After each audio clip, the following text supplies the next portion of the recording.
This is crazy. We've got to talk about how the Secret Service just took down a network that could have crippled New York's telecom systems. Right, and this is more than 100 world leaders have gathered in the city for the 80th session of the UN General Assembly, including Donald Trump. Right, but this crazy situation uncovered by the Secret Service, it reportedly followed a months-long investigation into what authorities have described as anonymous telephonic threats made against 3 high-level government officials. Right, 1 in the Secret Service and 2 who work at the White House. And these threats, reportedly, they may have been something like the swatting calls we've seen directed at more and more public officials over the past few years, but also this network, according to at least one official, the agency had never seen something like it before. Right? It reportedly would have been capable of sending an encrypted and anonymous text to every human being in the country within 12 minutes. Right? With investigators finding more than 100,000 SIM cards and 300 servers at several locations within a 35-mile radius of the UN's headquarters. And with that, you had Matt McCool, which, yes, sounds like a made-up Secret Service name for a CW show. Actually, really quick, when you think of Matt McCool, what do you think of? I think of a humanoid dog that can skateboard, right? Like Poochie from The Simpsons. Anyway, Matt McCool, real person, top agent at the Secret Service's New York field office, said this network had the potential to disable cell phone towers and essentially shut down the cellular network. With it reportedly becoming clear to law enforcement that what they had discovered had been built for far more than just making untraceable swatting calls. Like, in addition to jamming the cellular network, the system could be used for surveillance. And so the investigators, they'd been going through the data on the SIM cards that they recovered to see if they could figure out exactly what this was all about. And McCool saying they expect to find that other senior government officials had also been targeted. And of course, that begs the question, by whom? And well, so far, an initial analysis identified ties to at least one foreign nation, as well as links to criminals already known to law enforcement, including cartel members. And so you've got experts saying that the scale of this operation, it suggests that it could be part of a nation's espionage operation. With one also explaining that only a handful of countries could pull off an operation like this, including Russia, China, and Israel. Though also, this could just be the tip of the iceberg, with McCool explaining. This is an ongoing investigation, but there's absolutely no reason to believe we won't find more of these devices in other cities. Right, with them then going on to say that they're looking into whether this network was aimed at disrupting the UN General Assembly or spying on the people there, but there's also no evidence of that so far. But then also, I would say that wouldn't be without precedent. Right, a number of countries, they've been accused of spying on UN officials or UN facilities, perhaps chief among them being the United States. I mean, in 2009, for example, a classified memo appeared to direct American diplomats to gather intel on UN leadership. In 2013, you had Edward Snowden leaking documents indicating that the NSA had successfully hacked into the UN's internal video conferencing system the previous year. And then in 2023, the UN actually spoke out against the US over reports that it had spied on private conversations involving Secretary General Antonio Guterres and other top officials. Right, but in any case, fast forward to today, and you had Trump addressing the General Assembly for the first time since 2020. And as you might already know, he has made it more than clear he is not the biggest fan of the UN. Right, back in February, he signed an executive order withdrawing the US from and ending funding to certain UN organizations, including the Human Rights Council. In those and other cuts, they've left the UN short on cash and struggling to stay afloat. And then in today's speech, Trump made it clearer than ever that he is not too worried about it. Before we actually get into specifics, I'll note that, each speaker, they're traditionally given like 15 minutes to address the assembly. But with Trump, he ended up talking a little over 56 minutes, which is actually longer than any speech an American president has ever given at the UN. And so with that length, we're going to be highlighting things. If you want to watch the full thing, I'll get the link in the description. Right, but one of the recurring themes that's worth pointing out here is that as Trump often does, he repeatedly pointed the finger at Joe Biden and the previous administration. 4 years of weakness, lawlessness, and radicalism under the last administration delivered our nation into a repeated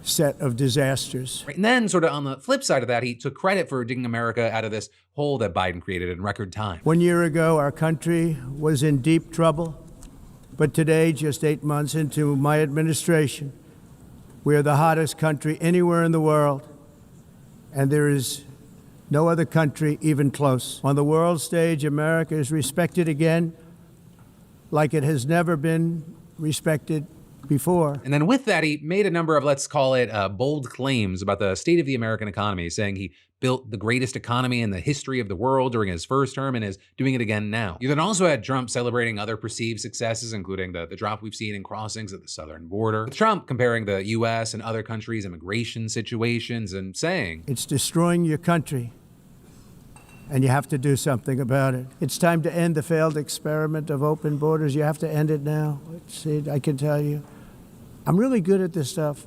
Your countries are going to hell. Right, and with that, you actually had him blaming not only Biden, but the UN itself. Not only is the UN not solving the problems it should, too often, it's actually creating new problems for us to solve. The best example is the #1 political issue of our time, the crisis of uncontrolled migration.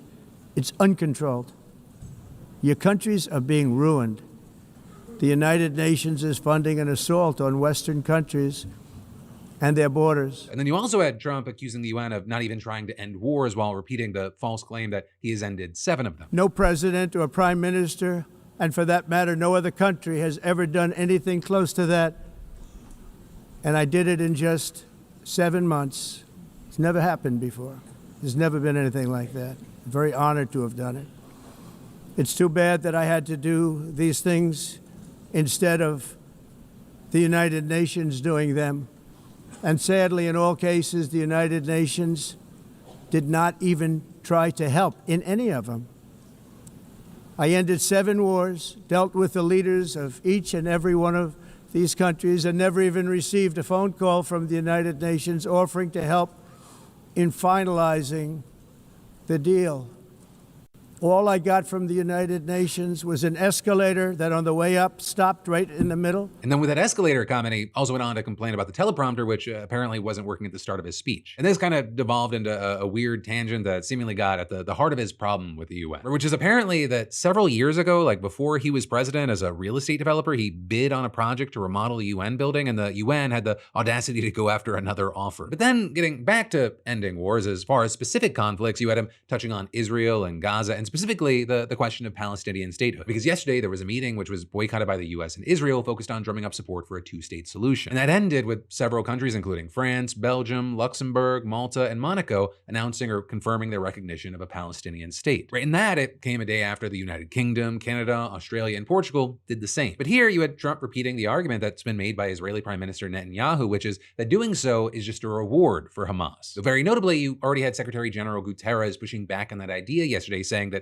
statehood is a right, not a reward. But then also you had Trump addressing the war in Ukraine, which, like Israel and Gaza, is going to be discussed a lot this week. And in fact, yesterday you had an emergency meeting of the UN Security Council focused on recent and repeated incidents of Russian aircraft flying above or crashing in NATO countries. And you had the UK and Poland vowing to shoot down any Russian aircraft violating their airspace. But as far as what Trump had to say, you actually had him admitting that he thought ending it would be easier because his relationship with Putin, even saying that he thought it would be the easiest one. And then beyond that, he claimed that the US was willing to do more, but that Europe had to do more first. In the event that Russia is not ready to make a deal to end the war, then the United States is fully prepared to impose a very strong round of powerful tariffs, which would stop the bloodshed, I believe, very quickly. But for those tariffs to be effective, European nations, all of you are gathered here right now, would have to join us in adopting the exact same measures. But then finally, the last bit I'll touch on are Trump's comments on climate change, and you should probably just hear them for yourself. It's the greatest con job ever perpetrated on the world, in my opinion. Climate change, no matter what happens, you're involved in that.